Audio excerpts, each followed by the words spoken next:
Alright, good evening folks, it's Enforcer Matt and welcome back to another short war video, and today we have very big news coming out of Russia that last night Ukraine sent in drones to the Russian city of Tula and they destroyed a very major ammo depot there, and that is a very big one for Ukraine. And we're also getting a major update from Kharkiv today from Zelensky himself about the fighting which is rapidly heating up around Kharkiv, and also we are getting news that an attack on the Belbek airfield in Crimea last night has resulted in many Russian losses, including the loss of several MiG-31 fighter jets. But with that, let's go ahead and jump right into our first piece of news for the day, which goes to Anton Gerashenko. And in this post, we see the Russian media reports a drone attack on a military enterprise in Russian Tula, and reportedly, the target of the attack was most likely the production facilities of the state-owned enterprise of the Russian defense complex Basalt, and it is a key enterprise in Russia for the production of ammunition and the supply of weapons for Russian ground forces, the Air Force, and the Navy. And we do have some video evidence here to show the actual hit itself, so let's go ahead and take a look at the video and see what we have here. And as you can see, here is the Russian city of Tula, and right over there in the right corner you see a major explosion. That was a Ukrainian drone strike right outside of the city right here, which hit that Basalt facility, allegedly, according to this post. But with that, we have some more footage here of the Ukrainian drones roaming around Tula last night, not just the city of Tula, but the entire region, and we can also hear explosions as well. So let's go ahead and take a look at these videos and see what we have. So as you can see, this is like a doorbell cam or something like that, but it's looking out, and you can hear drones faintly in the background, very lightly, and right over here on the left, you're about to see a major explosion right there, and that is one of the drones impacting a target in the Tula region and setting off all of the car alarms in the area, so a very big hit. And also, moving into our second video here, let's take a look at this one. This also shows a different angle of the attack. And right there you can hear a massive explosion right outside of this apartment complex, once again proving that the drones were causing havoc last night in the city of Tula. But with that, we're jumping into our next article here, and this one goes to Null Reports, and we are getting news and also video and photo evidence of how fierce the fighting is getting in the city of Volchansk around the city of Kharkiv. And right now we do have the drone photos here, and we see there's heavy fighting inside of the city, and smoke plumes and fires are literally everywhere. And right here in this first photo, you can see there's literally smoke everywhere filling the sky around the city, and it's pretty intense. And moving on here to our next one, you see even a better view of that. Literally fires everywhere. The Russians are trying to level the city, even while there's still civilians inside of it. And moving on to our next photo, you can see a much larger fire right on the other side of the city. And finally, we have one last photo right here, just showing another angle of the fires, literally not just in the city, but also on the outskirts of it as well. So certainly the battle is heating up tremendously around the city of Volchansk, and even Zelensky himself is saying this battle is becoming so fierce, they're having to send in reserves and reinforcements to basically back up the forces that are already there.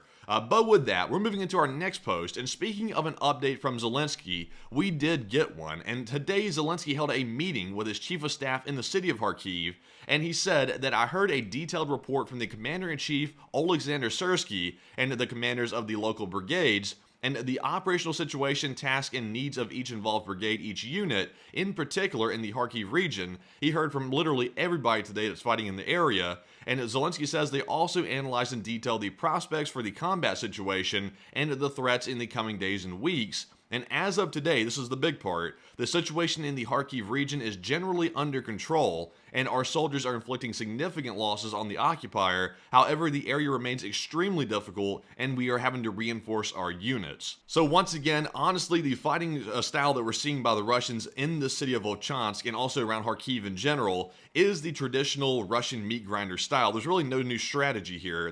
Russia is simply sending in as many soldiers as they can, hoping for the best, and that is what they've done pretty much everywhere on the front line, and they're doing it once again with about 30,000 troops this time. So this is a pretty major offensive that's turning out to be a little bit more than expected. We'll have to wait and see how it goes any further, but according to Zelensky, the situation is under control, and that is the most important thing. But with that, we're moving into our next post here, and this one goes to Insider Paper, and we're learning from a NATO commander that Russia apparently lacks the numbers for a major Ukraine breakthrough, which is a pretty big bombshell, by the way, because even though I just said that they literally brought in 30,000 troops at least, the Russians did, to the city of Kharkiv to try to invade it, it looks like even at that, Russia is lacking the numbers for an actual major breakthrough. So that is also good news as well, and it's being backed up not only by Zelensky, but also by NATO command as well, that this thing probably won't get any further than where it's at right now, and hopefully it stays that way. But with that, moving on to our next post here, we have one from Next Up, and remember, I did mention at the beginning of the video that there's been some major destruction once again at the Belbek military airfield in Crimea,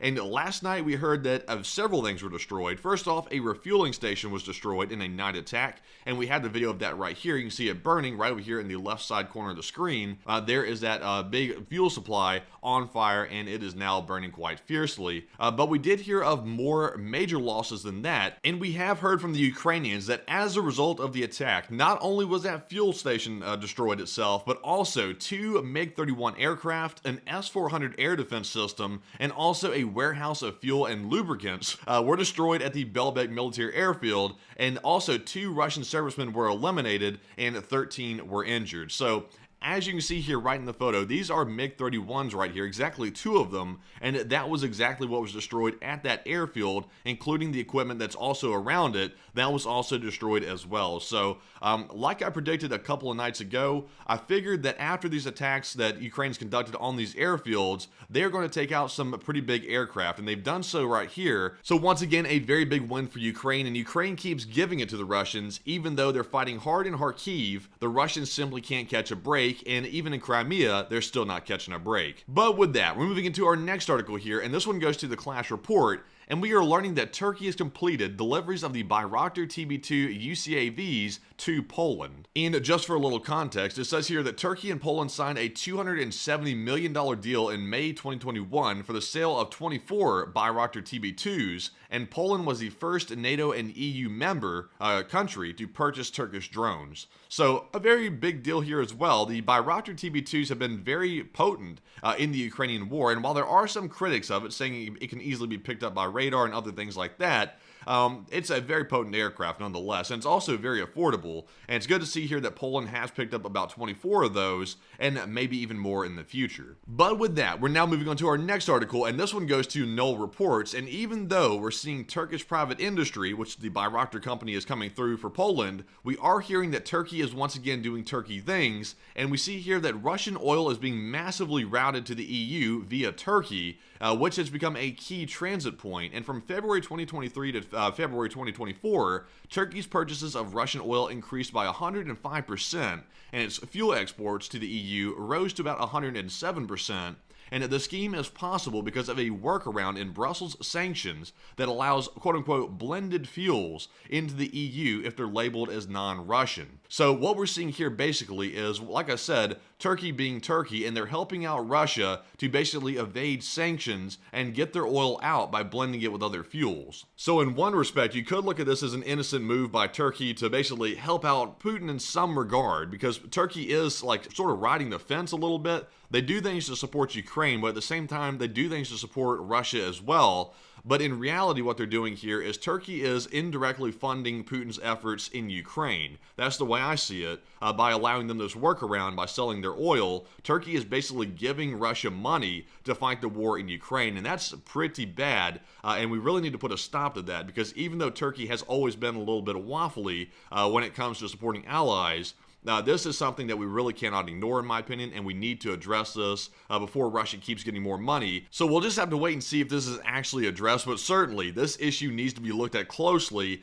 and actually tended to. But with that, we're moving on to our next article here, and this one goes to the Ukrainian front, and we're learning that Zelensky said in an interview with the ABC News channel that Russia will not be able to seize Kharkiv if they have 2 Patriot systems. And also he said right here about the offensive in the north of the region, he said, quote unquote, this is the world's mistake, and they gave Putin the opportunity to seize territories, but the world can still help.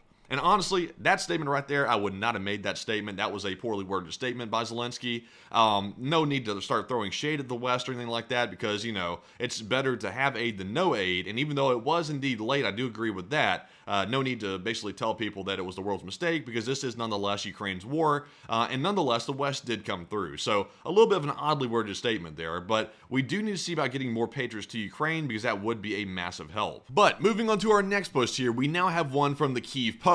And in this one, we're learning that Russia has now expelled Britain's military attaché from Moscow, says the Russian state media. And it also says here, quote unquote, the British military attaché must leave Russia within a week. And that's really not shocking because just a short while ago, Russia threatened to directly attack Britain. And obviously that's going to cause some problems because you don't threaten countries to attack them unless you really mean it. And that caused Britain to expel the attaché, and then Russia did it just for a tit for tat. But with that, we're jumping into our next article here, and this one goes to Visegrad 24. And we can see that Putin has arrived in Beijing for a meeting with Xi Jinping, and that China is about to deliver even more help for Russia's war of aggression against Ukraine.